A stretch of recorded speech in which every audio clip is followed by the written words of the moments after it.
Thank you. So there's been this really heated topic on the internet lately, and many people are very angry about it. That seems to be the default emotion on the internet, but it seems silly, but it's actually a pretty big deal. It's a sign of something very big. It all starts in 1994 in Redmond, Washington, on the campus of Microsoft. And everybody who works for Microsoft is scrambling to prepare for the launch of their new operating system, Windows 95. You've heard of it. This is going to be big. It's going to revolutionize personal computing. Microsoft wants to get a copy of this operating system in a computer in every home and every business in the United States and throughout the world. And they have this huge launch planned.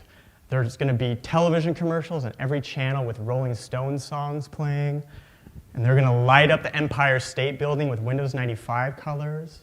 And they have this big launch event planned, and Jay Leno is going to host it. So along with Windows 95, they're working on this program that's going to guide people through their new computers. And this program has a little talking cartoon dog, and it talks with little talk bubbles, like you see in comic books. And this talking cartoon dog is going to say, hey, you've got new email. By the way, here's what email is. It's 1994. People don't know what email is so much. And Vincent Conair, who, besides having a really cool name, is a type designer at Microsoft at the time. He makes fonts. And he gets an early copy of this piece of software, and he's got a problem with the talking cartoon dog. The problem is the font. The talking cartoon dog is talking in Times New Roman. You're probably familiar with Times New Roman. If you've ever written a paper that was 10 pages long, and then you put it in Times New Roman, suddenly it became 8 pages long. But Mr. Conair's problem with Times New Roman wasn't so much that it was too narrow. The problem was that, talking cartoon dogs don't talk in Times New Roman. Everybody knows that. Times New Roman is way too formal. It's a serif font. It's completely wrong for talking cartoon dogs. No, talking cartoon dogs do not talk in Times New Roman. Talking cartoon dogs talk in a comic book font. But a comic book font didn't exist. So Mr. Conair was going to have to make one. So he very hastily, before the launch of Windows 95, drew out little letters that he saw in a comic book, and thus created the font that is the source of all this anger. And that font is Comic Sans, right? I don't even need a visual or any slides for you to know about this. It is infamous. There are constantly examples of Comic Sans being used in inappropriate ways. There was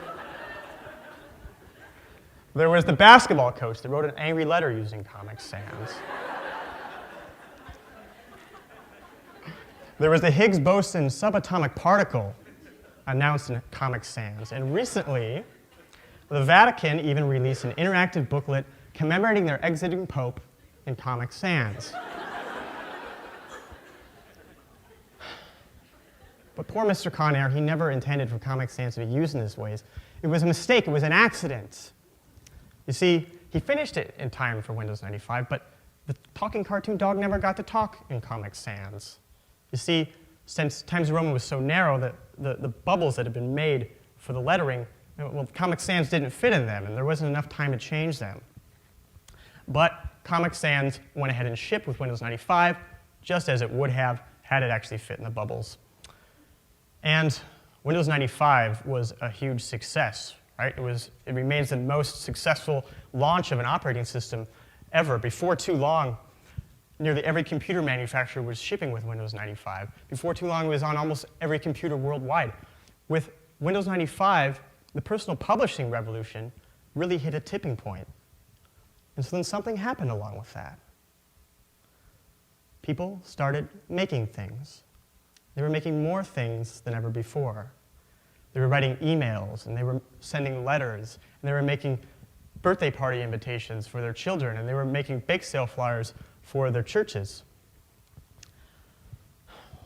And they said to themselves, rightfully so, Children's birthday party invitations aren't in Times New Roman. Bake sale flyers aren't in Helvetica. GeoCities pages aren't in Garamond. So what did they choose? Comic Sans. But they weren't just making baby announcements and signs for lemonade stands and posters for tricycle races. They were also making programs for funerals and warning signs for electricity plants and signs that go up in a hospital that remind you to get your prostate exam. And people started to say to themselves, angry letters should be written in Garamond, and subatomic particles should be announced in Helvetica, and rock band logos should be in some sort of jagged type font that just rocks, right? These things aren't in Comic Sans, and people need to stop making them in Comic Sans, these people say. And that's the source of this anger. There are people who are saying Comic Sans is empirically terrible, never use it, not even for a children's coloring book. And for every 1,000 or so people that say that, there's at least one person, at least the person who made that thing, saying, I happen to like Comic Sans, and I don't really care what you think. Besides, it's just a font. And this topic continues to intensify. With each passing year, more people search for Comic Sans hate. It's true. Than they did the year before. And you know what? It might not seem like it, but this is a huge deal. This is a great achievement in humanity that we can even be having a discussion like this. So if we go back about 500 years to southern Germany, there's a guy named Johannes Gutenberg. And he has this killer idea for a business. It's going to make a ton of money.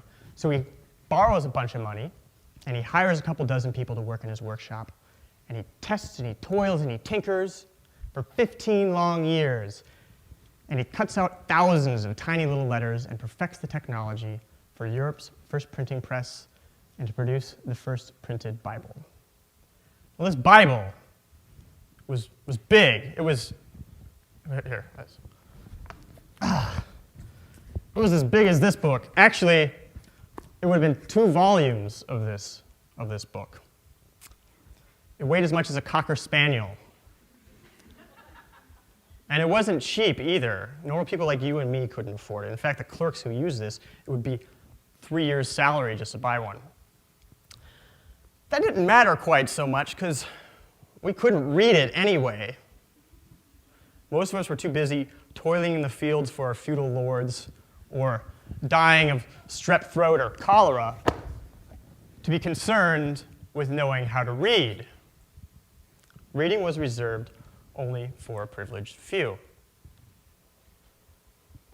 But Gutenberg's Bible and printing press changed all of that. It's considered the greatest invention of the modern era.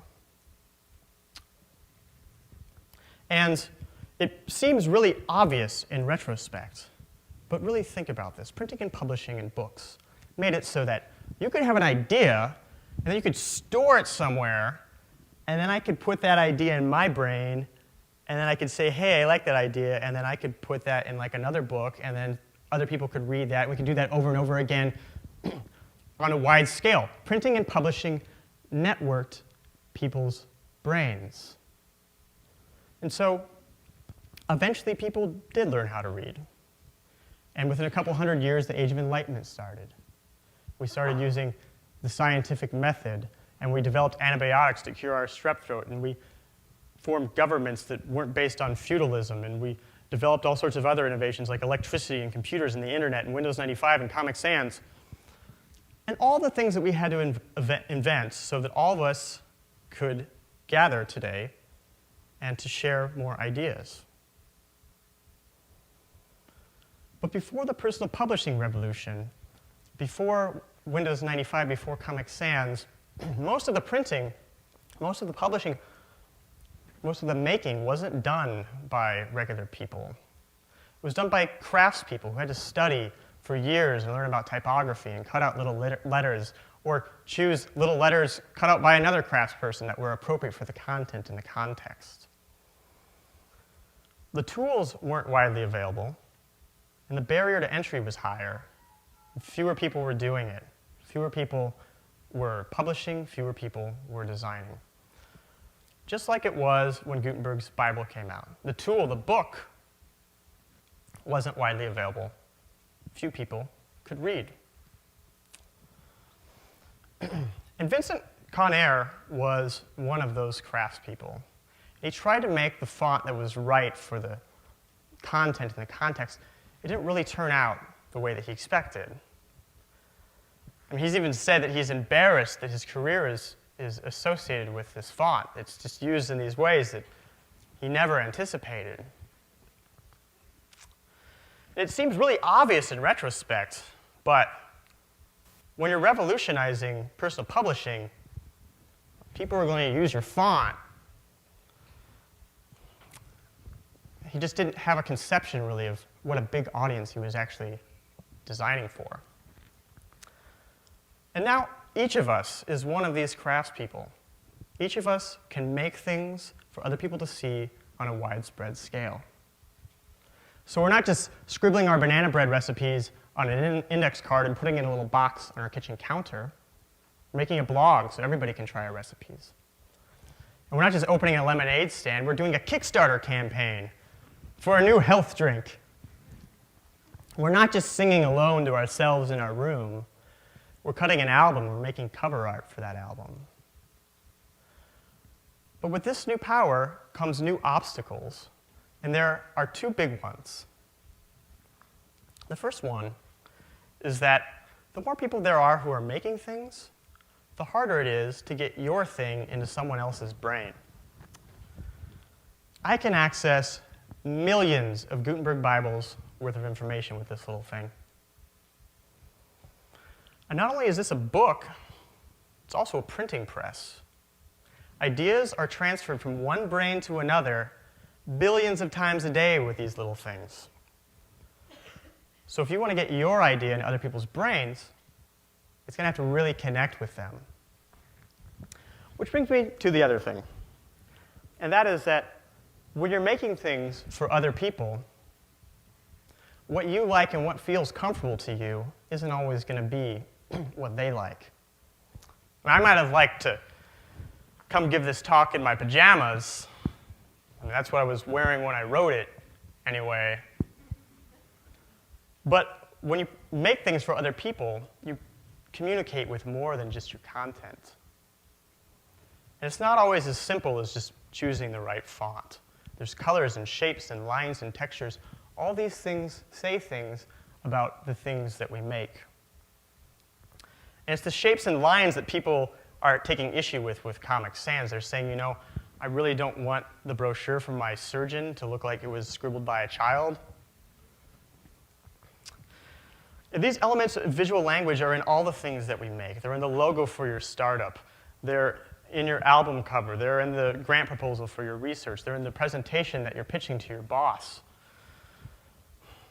They're in all the things that we make. And it used to be that this language of design, was only understood by a few talented craftspeople. It was reserved only for a privileged few. But that's all changed. The tools are widely available. The barrier to entry is lower. More people are doing it. More people are making things. More people are designing. And I think there's always going to be a place for people who are really great at design, just like there's still a place for people who are really great at writing. But I think it's time for the literacy of design to start spreading. I remember when I was in grade school, I had pretty good grades in every subject except handwriting. I mean, I could draw letters, but I couldn't write them. And as much as I complained, my teachers always told me that if I was going to be successful, I better learn how to communicate clearly. And so that's why I had to have good handwriting. And, well, fortunately, I don't have to write things that much anymore. We don't really write things anymore. We make things, and we communicate with typography and colors and lines. And all these things say things about the things that we make. And we should be learning about this visual language. This should be ingrained in our culture. It's not just going to help you with your album cover or your documentary film. It's going to help the engineer present life-saving data to stakeholders on a project. It's going to help the entrepreneur raise money for the next world-changing idea. It's going to help governments create documents that allow them to operate more efficiently, which you can appreciate if you've ever tried to do your own taxes.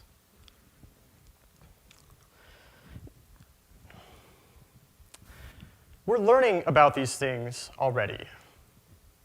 There's a lot of people who think that maybe they just don't get design, that only certain people with special talents can even learn about it at all.